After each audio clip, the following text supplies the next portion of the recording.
안녕하세요. 난류유동 수업입니다. 이제 실제 우리 수업을 듣는 분들도 있겠고, 뭐 다른 경로로 영상을 듣는 분들도 있을 것 같은데, 요거는 기본적으로 대학원 수업이고요. 따라서 여러분들이 학부에서 유체역학을 배우셨고, 유체역학 배웠으면 당연히 네비어 스톡스까지 배웠겠죠. 그리고 이제 여기에 대해서 조금 더 나가서 난류라는 게 실제 뭔지, 그 다음에 뭐 실제라고 했지만 난류가 뭔지는 정확히 우리도 모르죠. 그러니까 난류를 어떻게 설명할 수 있냐, 설명할 수 있는 이론적인 얘기랑 그 다음에 실제로 어떤 모델로 접근을 하냐를 주로 다루려고 합니다. 다만 이제 대학원 난류 수업이지만 사실 난류라는 게 막 그렇게 수학적으로 엄밀하게 막 뭘 하진 않거든요. 하는 사람도 있겠지만 저는 아니에요. 그래서 난류에 대해서 그냥 개략적인 우리가 정성적이라고 합시다. 정석적 설명을 위주로 가는 수업이고요. 그러고 뭐 수업 듣는 분들은 이미 다 알겠지만은 우리 수업에서 쓰는 책은 터뷸런스라는 책이고 데이비슨이 쓴 책이에요. 그래서 우리 영상 썸네일이랑 똑같이 생긴 책을 찾아서 보시면 됩니다. 그럼 이제 본격적으로 내용을 시작하려고 하는데요. 우선 그 교과서 1장 제목은 터뷸런스의 난류의 유비쿼터스 네이처라고 되어 있습니다. 그러니까 유비쿼터스라고 하면은 뭐 여러 군데 어디에나 있다라는 뜻이겠죠. 어디에나 있는 난류의 특성이라고 이해를 하시면 되고요. 따라서 이번 챕터에서는 여러분들 주위의 여러 가지 물리 현상들, 유동 현상들이 거의 다 난류 문제다라는 거를 얘기를 할 거고, 그 다음에 여러분들이 학부 수업에서, 유체역학 수업에서 뭐 난류 하면은 레이놀드 수가 얼마 이상인데 정도로 아마 배웠을 거예요. 그럼 실제로 난류가 어떻게 생겼냐, 뭐 그거를 어떻게 이해를 하겠냐라고 해서 뒤쪽에서 본격적으로 다룰 내용들의 큰 방향을 정해주는 챕터다라고 보시면 되겠습니다. 우선 여러분들이 아마 학부에서 배웠겠지만은 난류라는 문제를 설명하는데 제일 자주 쓰는 거는 레이놀드 수죠. 그래서 레이놀드 수 얘기를 먼저 나옵니다. 그럼 우리가 레이놀드 수를 어떻게 정의를 하냐? 뭐 여러 가지 방법이 있지만 여러 가지 방법이 있겠지만 제 수업을 들어보셨던 분들은 아니면 제가 평소에 하고 다니는 얘기를 들어보신 분들은 레이놀드 수를 뭘로 정의를 하냐라고 하면은 관성력과 점성력의 비율이다라고 많이 얘기를 하죠. 이제 뭐 이게 왜 우리가 아는 레이놀드 수로 나오냐라는 거는 좀 이따 얘기를 하도록 하고요. 관성력이라는 게 뭐냐라고 하면은 그 유동이 갖는 어떤 규모에 대한 내용이라고 보시면 됩니다. 그러니까 정확히 이 유동의 규모는 얼마다라는 건 아니지만은 그냥 대충 봤을 때 어느 정도 관성을 갖는다라고 하면은, 그러고 이제 그게 힘의 차원으로 관성력이니까 나와야겠죠. 그렇다고 하면은 한번 생각해 봅시다. 우리가 어떤 유동이 받는 동압 같은 거 문제가 있을 거고요. 동압이 있을 거고 이렇게 나오죠. 거기에다가 뭔가 면적을 곱해주면은 그게 딱 힘의 차원이거든요. 압력 곱하기 면적이니까 힘의 차원이 됩니다. 그래서 앞에 2분의 1은 뭐 없어도 되니까 여기서는 지울게요. 그래서 관성력이라고 하면은 그 유동이 갖는 규모고, 그 유동의 규모는 동압이 세거나 아니면은 동압이 작용한 면적이 넓으면은 힘의 차원에서 우리가 느끼는 그 유동이 이제 저한테 미치는 힘이 크겠군이라고 생각할 수 있죠. 그 다음에 점성력이라는 거를 얘기를 해야 되는데, 점성력이라고 하면 점성으로 인한 힘이라고 생각을 하실 수 있어요.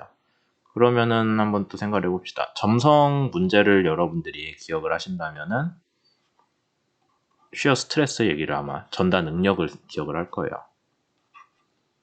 이렇게 돼 있고 뭐 밑엔 대충 쓸게요. 어쨌든 속도 9배라는 건 알고 계시죠? 그러면은 이건 밑에는 분모는 길이의 변화니까 길이면은 뭐 L로 보면 되고, 그 다음에 속도는 u로 보면 되죠. 길이의 변화, 속도의 변화. 그 다음에 우리가 아까 또 점성력이라고 했으니까 힘이잖아요. 힘 차원은 전달 능력에다가 면적을 곱해줘야겠네요. 그렇게 되면은 차원이 어떻게 나오냐? UL이 나올 겁니다. 그렇게 하면은 UL이 될 거고요. 약분 되겠죠? 그렇게 하면은 딱 우리가 알고 있는 레이놀즈 수가 나오죠. 그래서 레이놀즈 수는 요번에 UL이라고 원래 아마 학부 때 열심히 배웠겠지만은 여기 있는 뮤 점성계수하고 밀도를 서로 나눠준 걸 우리가 누라고 해서 동점성계수라고 하죠. 정확히는 운동학적 점성계수인데 그렇게 정의를 많이 쓰고 있습니다. 간략하게. 그래서 여기에서 이런 식으로 레이놀즈 수를 정의를 했죠. 어쨌든 간에 그래서 레이놀즈 수는 관성력과 점성의 비율이고 우리가 레이놀즈 수가 크면은 난류가 된다라는 얘기 항상 해왔죠. 그럼 레이놀즈 수가 크다라는 게 무슨 뜻이냐? 관성력이 비율이 크다라는 거고 그러니까 유동에서 점성이랑 관성력이 뭔지는 정확히는 설명은 안 했지만 관성이라고 하는 건 유동이 이제 자기 관성으로 가는 거니까 그냥 러프하게 얘기한다면은 그냥 자기 마음대로 가고 싶어 하는 뭐 그런 성질이라고 생각하시면 됩니다. 자기가 원래 가지고 있는 운동을 하고 싶어 하는 성질이고 점성이라고 하면은 자기 주위의 유동이 어떤 유체 분자가 있을 때 자기 주위 유동이 자기 주위 분자가 자기랑 속도 차이가 크게 벌어지는 거를 좀 싫어하는 성질이라고 보시면 돼요. 그러니까 움직일 거면 같이 움직이자.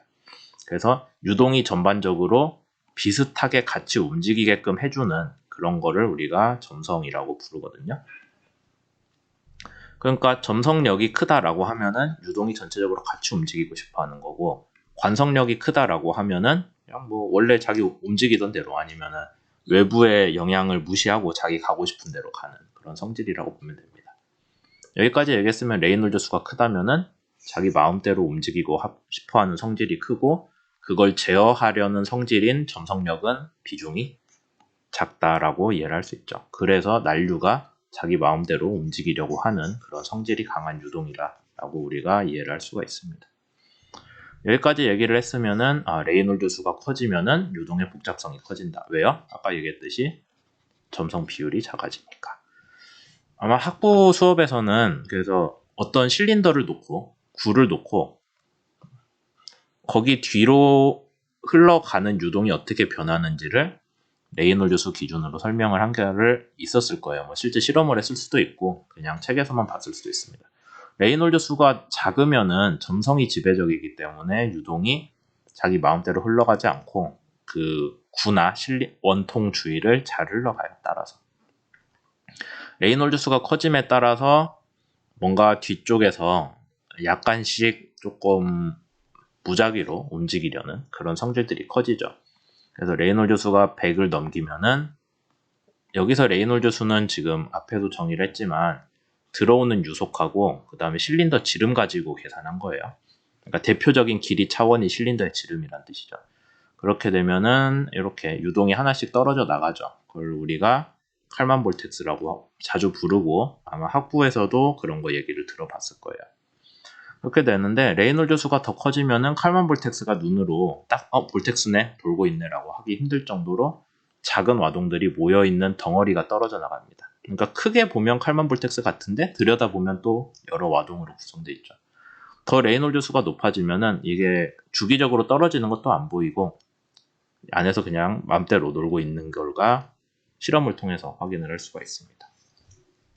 여기까지 보면은 여러분들이 이미 학부 때 이런 현상을 한 번은 들어봤다고 치면은 레이놀즈 수가 높을수록 유동이 뭔가 작은 유동들이 자기 마음대로 움직이는 경향이 커지는구나 라고 생각을 할 수가 있죠. 그런 내용을 바탕으로 레이놀즈 수에 대해서 아니면 난류에 대해서 좀 더 얘기를 해보자면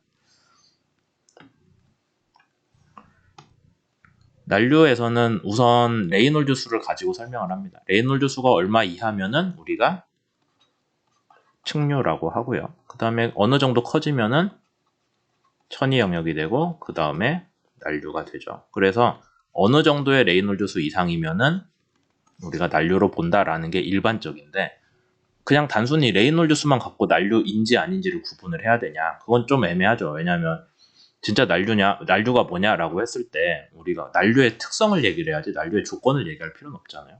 뭐 표면이 거칠다거나 하면 난류는 더 빨리 발달합니다. 아니면 표면에 뭔가 장애물을 세우면은 그걸로 인해서 난류는 또 빨리 발달해요. 그러니까 레이놀드 수가 무조건 기준은 아니다. 다만 참고는 할 수 있다 정도죠. 그러면 난류라는 게 조건보다는 이런 특성을 가지는 걸 난류다라고 부르는 게 좋을 것 같은데, 그럼 어떤 특성을 갖냐? 난류가 발생하는 과정에 대해서는 유체 전체에, 중요하죠? 전체에 균일하게 혼돈이 발생한다라고 써 있습니다. 그러니까 유체 안에서 유동이 있을 때 평균적으로 어떻게 되냐 상관없이 뭔가 안에서 짜글짜글하게 움직이는데 그게 유동 전체에 균일해야 된다. 그러니까 균일한 정도의 혼돈이 발생해야 된다라는 얘기를 하고 있어요.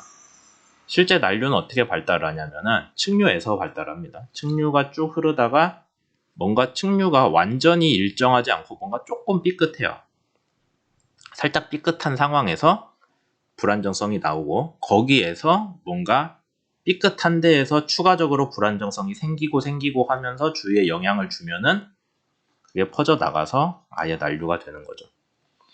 그러니까 우리가 난류에 대해서 얘기를 한다면은 이 삐끗하는 상황이 언제냐, 뭐 그거는 동네마다 다르니 모르겠지만 그 결과로 인해서 전체적으로 균일하게 흔들리는 무작위성이, 그런 것들을 난류라고 부르자. 다만 뭐 무작위성이 숫자로 나타내가지고 뭐 어떻게 한다 그런 거는 사실상 하기 힘드니까 상황마다 다르니까 우리가 그냥 난류가 뭐냐라고 하면은 결국에는 레이놀드 수가 얼마 이상인 조건에서 발생하는 복잡한 유동이다 정도로만 설명을 할 수 있는 거죠.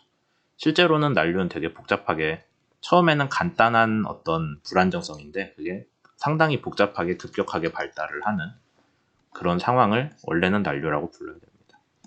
그렇게 돼서 결국에 난류는 되게 무작위적이고 혼란스러운 운동으로 이어집니다. 그러니까 무작위라는 게 되게 중요한데요. 어떤 법칙이 있냐라고 하면은 이 책에서는 그냥 얘기하고 있어요. 뭐 별다른 법칙은 우리도 모르겠다. 모른다는 식으로 얘기를 하죠. 사실 뭐 무작위 문제인데 무작위성에서 법칙을 어떻게 찾겠어요. 그래서 난류는 무작위성 문제이고 우리가 제대로 이해할 수는 없다라는 얘기를 하고 있습니다. 대학원 수업식이나 돼가지고 우리가 답을 모른다라는 소리를 쉽게 하는 건 좀 그렇긴 한데, 원래 난류라는 게 그렇다고 하니까요. 그러면 이제 어떤 난류들이 발달을 하냐라는 것들을 좀 얘기를 해야 되는데, 책에서는 이제 난류 현상 막 하나하나를 다 열심히 다루지는 않습니다. 그러니까 여기에서는 그냥 개략적으로 이런 난류 현상도 있지요 라고 설명만 하고 있어요.